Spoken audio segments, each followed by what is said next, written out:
Something's shifting in Santa Clara, and it doesn't start with a flashy headline or a superstar signing.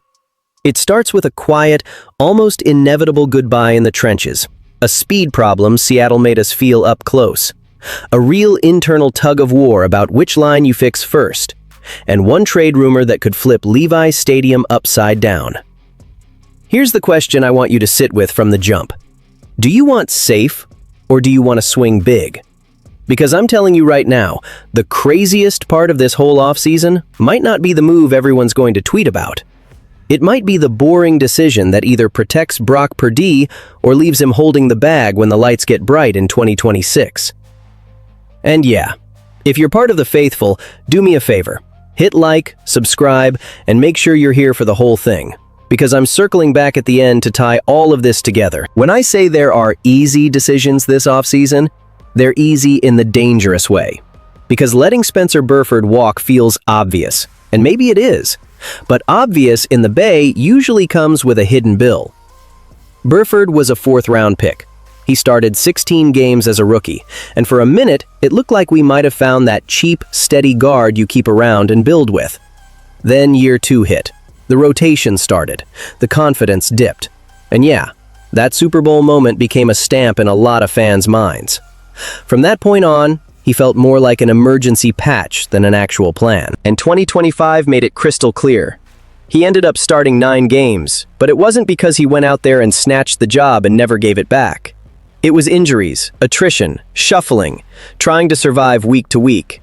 His Pro Football Focus grade sitting at 58.9, ranked 49th out of 81 qualifying guards, doesn't scream priority re-sign. It screams depth piece. And here's the thing, the 49ers historically don't pay guards like that.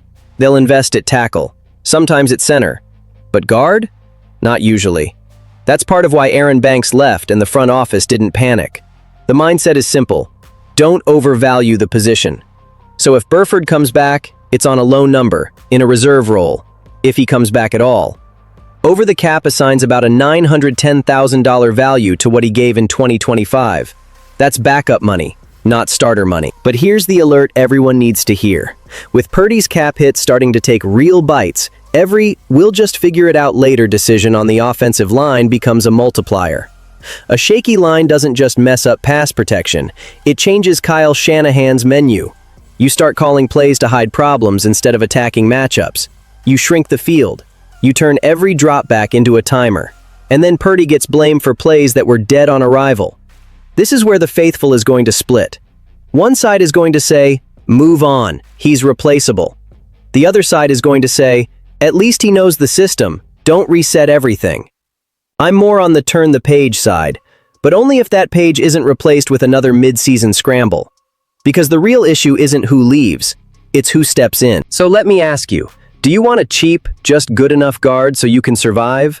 Or do you want the front office to get aggressive in the trenches so 2026 doesn't turn into another hold your breath season?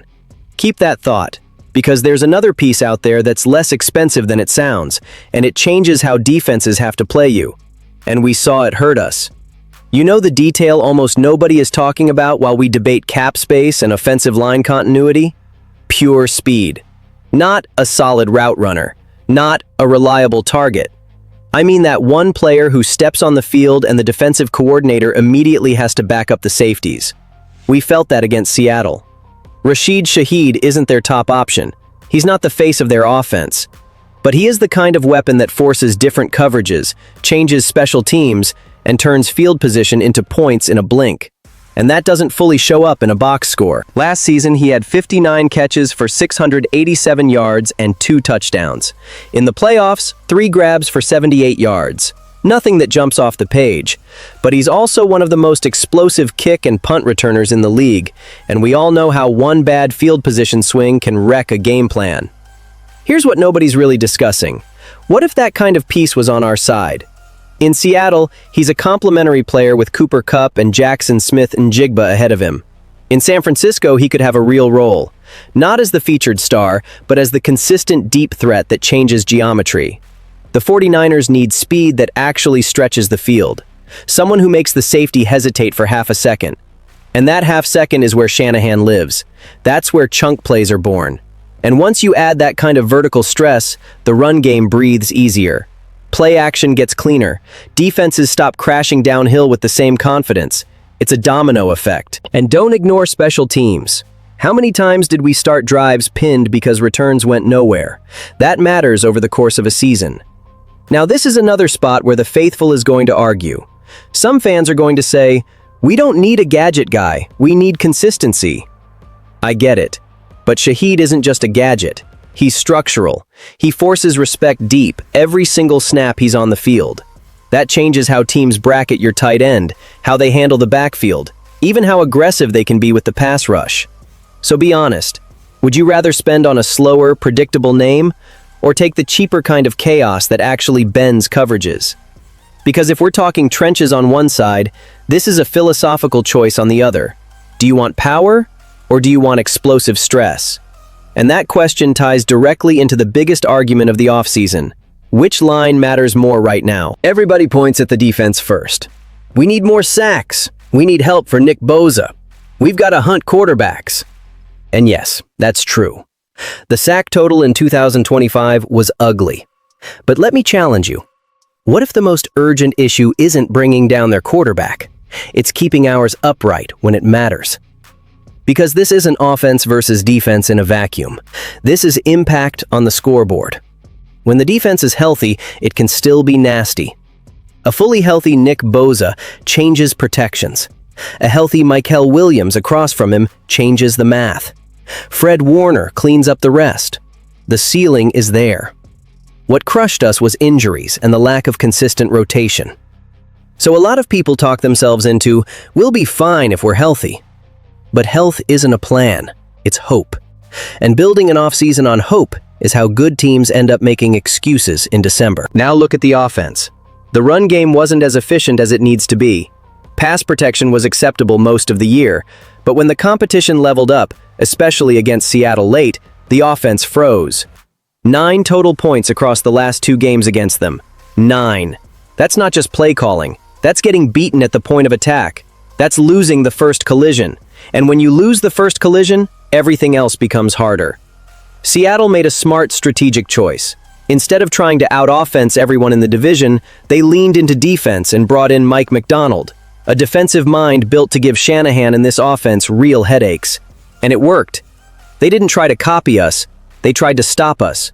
So what's the right answer for the 49ers? Try to build the most dominant defense in the NFC West? Or make sure nobody can shut you down like that again? This is where I know the faithful is split. Some fans feel like prioritizing the offensive line is borderline disrespectful to what the defense can be. But offensive line strength is identity. It decides whether you can run the ball in the fourth quarter without praying. It decides whether play action actually holds linebackers. It decides whether you have a real succession plan for Trent Williams before the retirement conversation becomes real. And with Purdy's contract eating more cap space, every hit he takes is a bigger risk. So maybe the question isn't, which line is better? Maybe it's, which line protects the future of this era? If you had the pen right now, armchair GM style, are you putting your first resources into the defensive line to boost the pass rush, or into the offensive line so we never have to watch an offense score 9 points across 2 big games again? Because that choice shapes the next phase of the Shanahan era more than people want to admit. And speaking of shaping eras, this last piece is the one that could shake the whole building. The wide receiver room might look completely different in 2026. If Brandon Ayuk's time in San Francisco is winding down, and both Juwan Jennings and Kendrick Bourne are headed for free agency, there's a real scenario where the group gets turned over fast. And that's why the rumor that keeps getting floated matters. A.J. Brown. Nothing is confirmed yet. But there's talk that the Eagles could at least entertain a trade for Brown if the tension there really becomes a turning point. And once that kind of idea is out in the league, you better believe phones start buzzing, including John Lynch's. There's even a projected trade scenario that sends Ayuk, a 2026 second-round pick, and a 2026 fifth-round pick to Philadelphia in exchange for Brown. That's a lot. It's a serious price. But Brown is serious production. Over 1,000 yards and 7 touchdowns in 6 of his 7 seasons, and he averages 15.3 yards per catch across his career. He'd instantly become the clear WR1 in this offense. And let me say this, Once you're investing $265 million into Brock Purdy, you don't get the luxury of being casual about his supporting cast. You need a dependable difference maker, not just flashes, not just potential. Because look at the reality we're staring at. Ricky Pearsall has shown talent, but he's dealt with injuries, and he hasn't proven he can handle a massive, consistent target share. George Kittle is coming off an Achilles injury. He's optimistic about being ready for Week 1, but optimism isn't certainty. Christian McCaffrey is pushing toward 30, so the question hits hard. Do you want to place your season on players who need health and development to break perfectly? Or do you go get a proven alpha and let everyone else slide into cleaner roles? This is another moment where the faithful is going to go to war in the comments. Some fans love the idea of a blockbuster. Walk into Levi's Stadium with a name like that and you change the vibe instantly.